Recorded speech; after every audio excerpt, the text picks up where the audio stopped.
Thank you so much for joining me at the beginning of our concert here, and I'm really excited to perform your piece, Correspondence. So I wanted to ask you a couple questions about the piece and about our collaboration and about your writing process for the piece as well. Yeah, that sounds So, great. Thank you so much yeah, for coming here virtually and showing this work. We so appreciate it. definitely. So the first aspect I wanted to ask you about was the instruments that are part of Correspondence.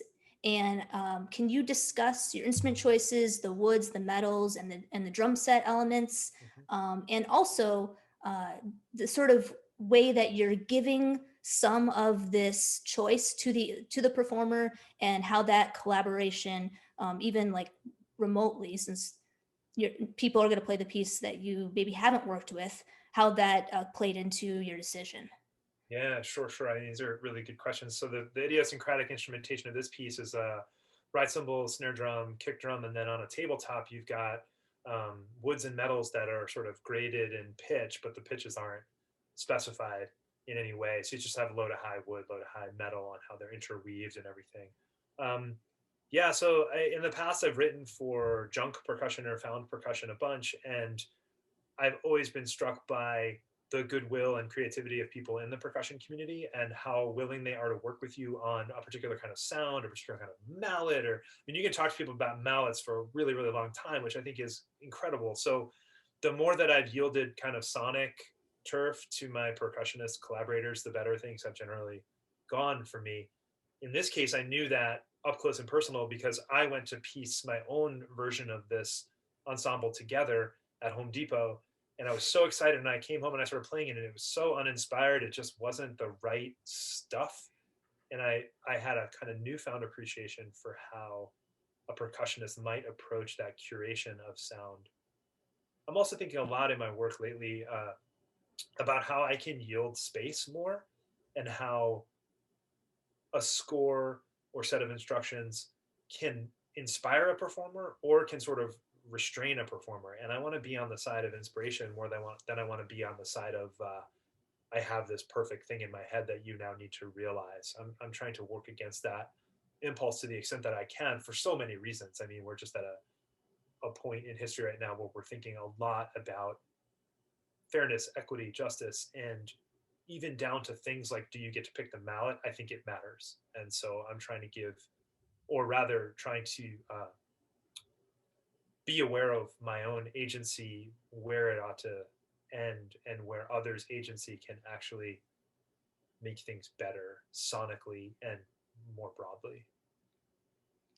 Yeah, that's so great, and it is really nice as a performer to not be micromanaged, Yeah. through the score. And I appreciate that, and that whole creative process of um, you know choosing the type of wood, or even what kind of wood instrument that I will use for this, Right. and the different metals, and changing out the metals. Like, oh, this metal isn't going to work Yeah. for me now, and so yeah, that is like a really fun part of the process, and also a challenging part too. But that's kind of like what gets us going as percussionists. And yeah, you can tell percussionists are so wonderful in that way. They're just ready to get in there and say, like, this kind of, go to Home Depot and order this kind of pipe and get it in this whatever. And then, like, people are sawing off metal pipes in their practice studio to get the pitch right. And it's just incredible.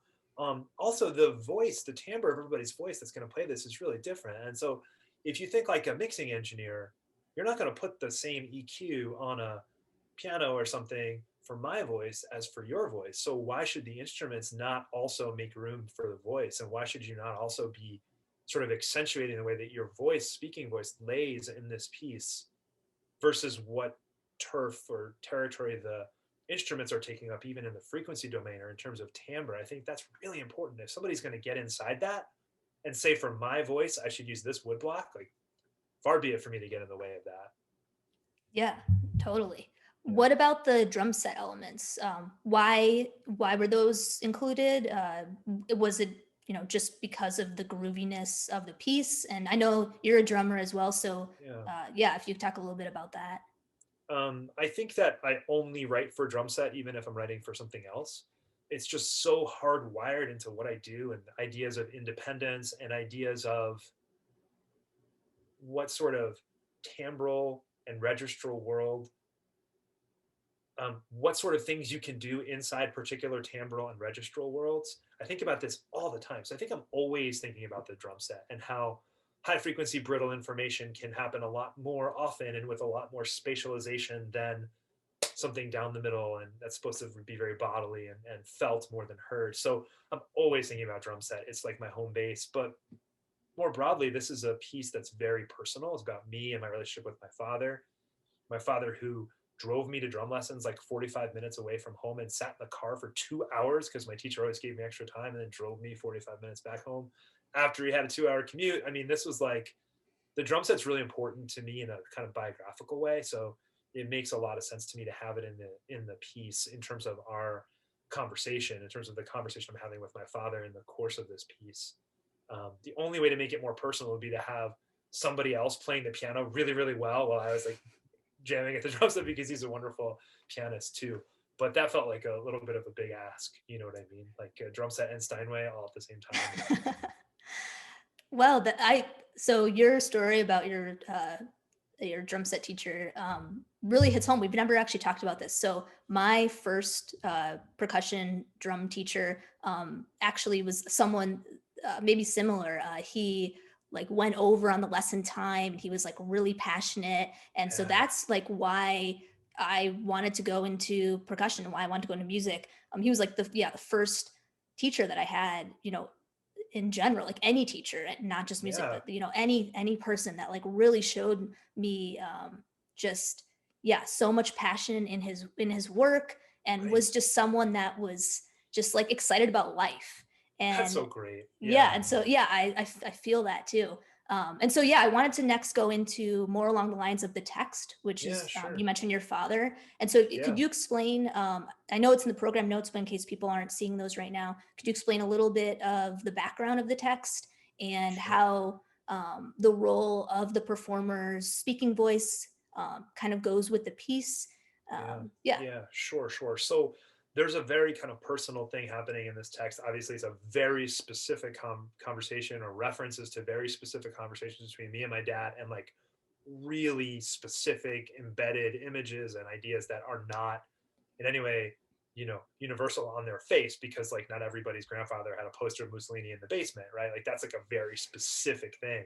Um, Nonetheless, I think that the piece can speak to the performer's relationship with authority or parents or whatever in ways that maybe they can find a way in and they can find resonant. I actually think that very, very specific details are more transferable than talking in generalities all the time, because maybe the poster that I talk about for you is like, oh, you know, I don't know, this teapot or whatever it is. Like there are these really significant objects that you can relate to better than you can relate to just vague generalities, I believe and think.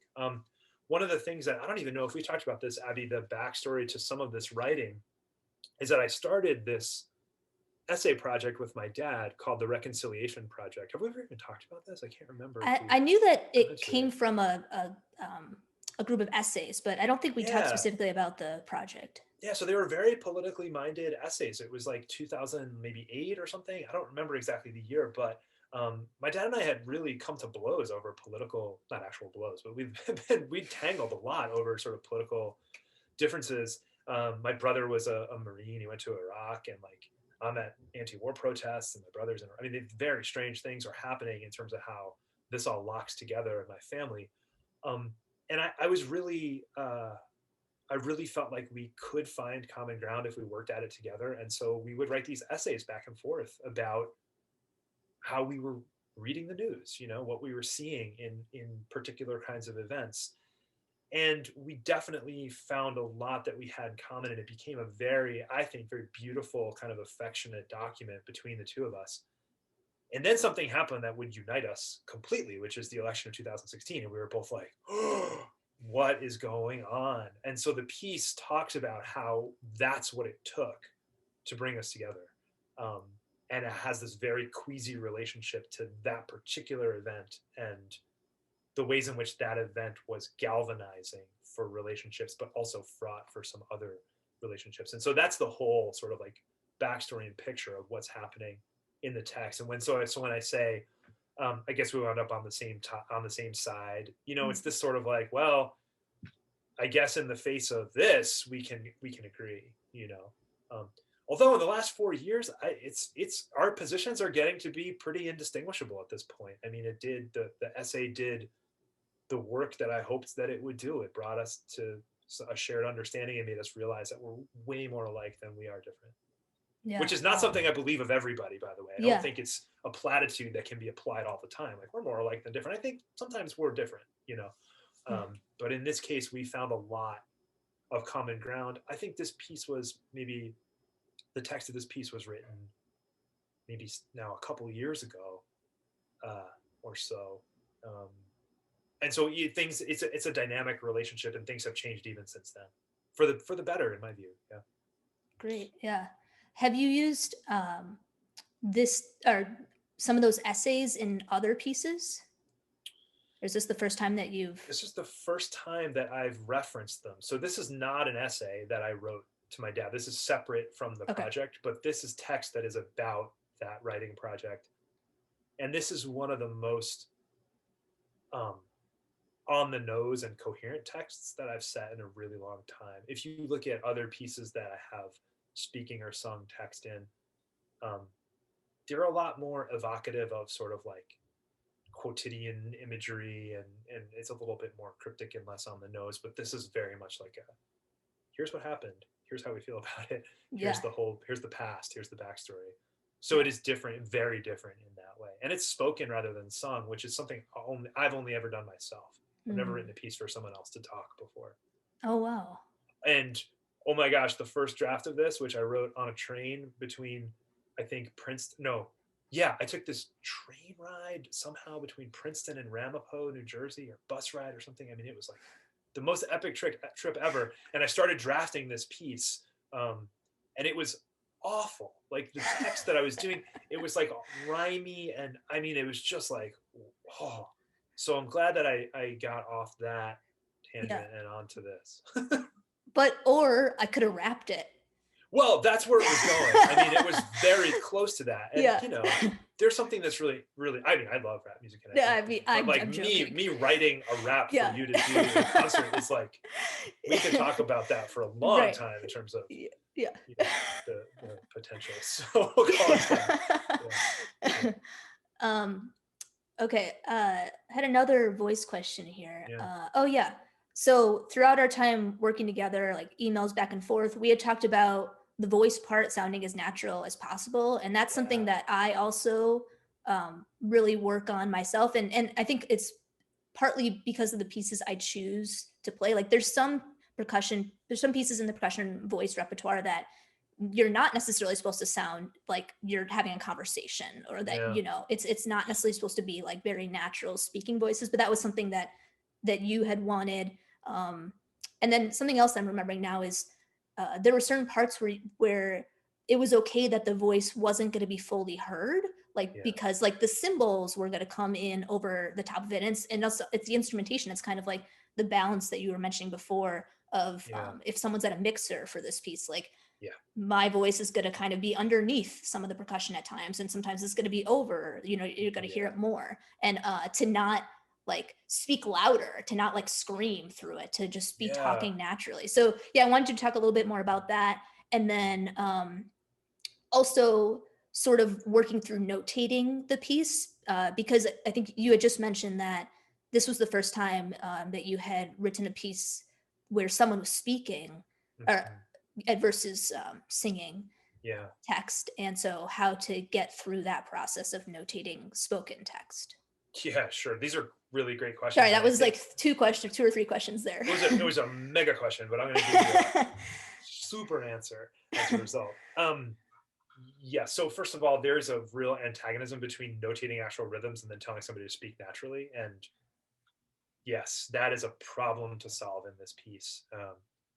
Dear Dad, I guess we wound up on the same side. Like, we don't want that, right? Right. But I wrote that because I spoke it like a billion times and was like, okay, this is as close as I can get to a comfortable way of speaking this, to show when events should happen relative to the music, that sort of captures a cadence without over notating it. Because I thought also, you could write a triplet, or you could write like a 64th rest and but then you'd be hyper aware of the precision of the rhythm, and it would be the opposite of what I would Mm. want. So there's a way that more generic rhythm scans as really theatrical, but hyper specific rhythm would scan as really didactic. So I was just like, do I just write a bunch of words and have them figure out where to lay it?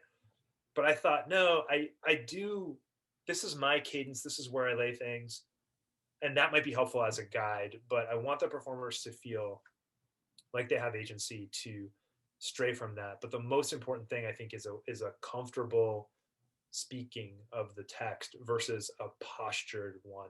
There's that piece you play, All Your Thens for Now, the Hmm. Lawton White piece. I saw that at PASIC and was like, that's how I want to do it, like that, because it's just there's like a lot of text, so you can't.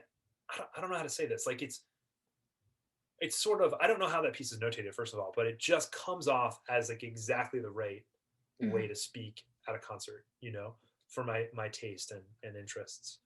Um, as for the mixing element, which I think is really a smart way to put it, um, I think I'm wrong about this idea that people will be, as listeners, comfortable about a text getting buried by a bass drum and a cymbal. You know, this was the thought I had. Like, do not an unflaggingly comfortable way of speaking, plus all this other stuff happening. Right. I have since come to appreciate how important the human voice is in a texture, and how hard you have to work to de-emphasize it, or to liberate an audience from the need to understand what it's doing all the time. And so if I were to run something like this again, I think I would give a lot more. I think I would honor a lot more the human impulse to like listen to what someone is saying and understand it. And I really appreciate that impulse. And in a piece that's about communication, it seems weirder and weirder in retrospect that I would be asking you to like bah, bah, bah, bah, bah, bah, while you're talking. I mean, that's like bizarre, right? It's a strange choice. So I want to apologize to you in front of everyone for that. Yeah. So you would like not have some of the symbol stuff happening in those places, I think or I would air out. I think I would just put more air in around the utterances, realizing that they're so important and that they register with listeners, with me, in ways that are really, really powerful. Like someone talking about a thing that they really believe is extraordinarily powerful. I mean, it's like when you talked about your drum teacher and Mhm. my dad and my drum teacher, it's like all these people believing in you is a really powerful thing. And I think it works the same way by saying like, I am speaking these words and I sincerely believe them. There's something about that is sort of intoxicating. And so I think I would um, realize that kind of packed utterance takes up space, and maybe try to honor that space a little bit more. But you're going to love Yeah, the well. piece. Don't worry. It's going to be just great. Yeah. Um yeah, maybe we could always like we could always take some things out, or put some more space in the future. I don't know. I think we could, or we could do a new piece that's We could do a new actually piece. Yeah. really, really thoughtful about speaking in space. Yeah. Cool. Okay. So moving on, what do you look for at the start of a collaboration or commissioning project? Like what, like, kind of gets you going with that? Yeah. Yeah. Yeah. So, like we talked about, people believing in you, people asking me to write pieces, I'm always like, really? That's just great. I mean, um, when someone approaches you and says, I heard this piece and I really want to think about um, that spoke to me in these ways. I'm like, what would you do? And what's great about it is that there are so many opportunities to get inside a person's idiosyncratic performance practice and their listening appetites. I almost always ask for people to just make me a playlist of whatever they like, anything at all. In fact, the more, I don't like the term guilty pleasure, but I think a lot of classical musicians are just like, oh, I'm supposed to give you a bunch of like Ligeti or something, but really, I think this track is a banger. I love that. That really Mm. gets me excited about working with people. Um, another thing is the willingness to try something really, really different.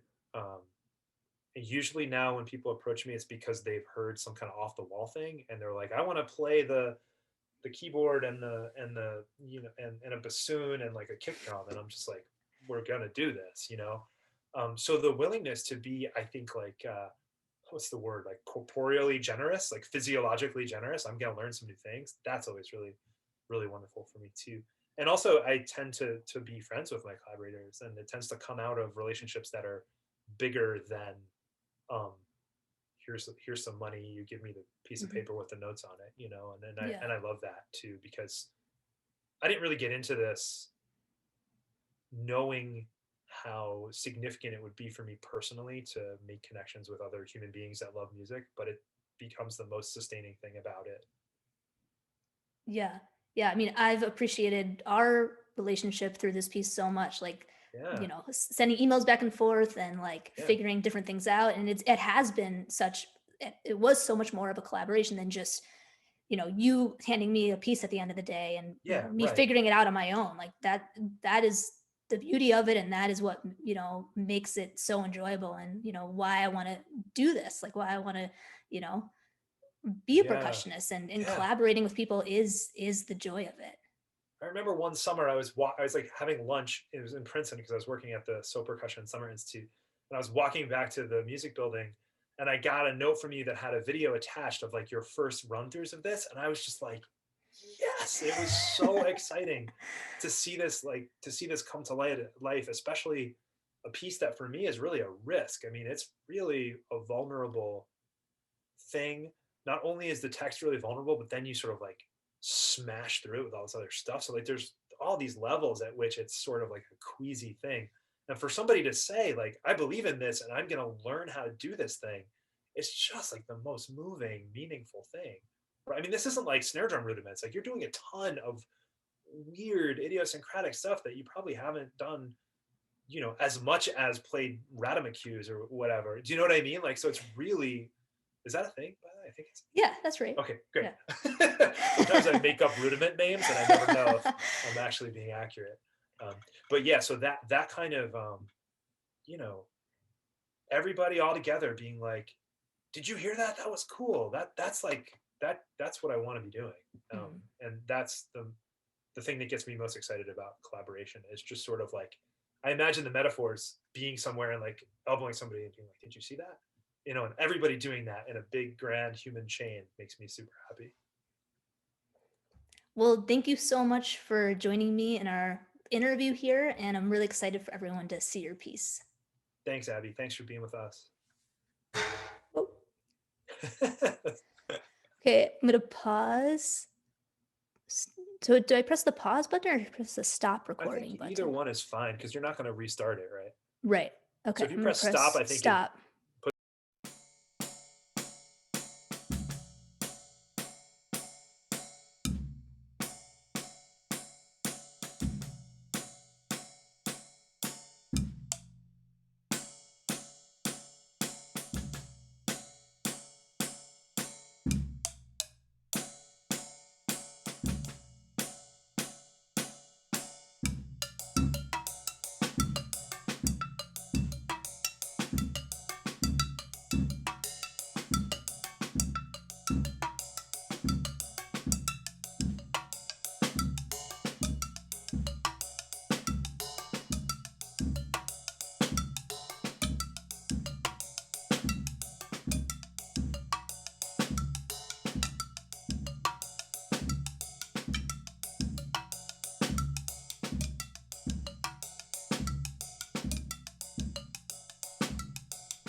on the same side.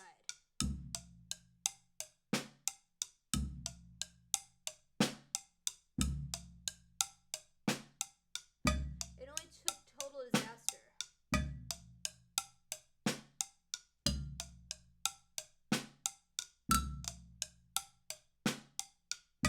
More than the war. More than the ways that we battled.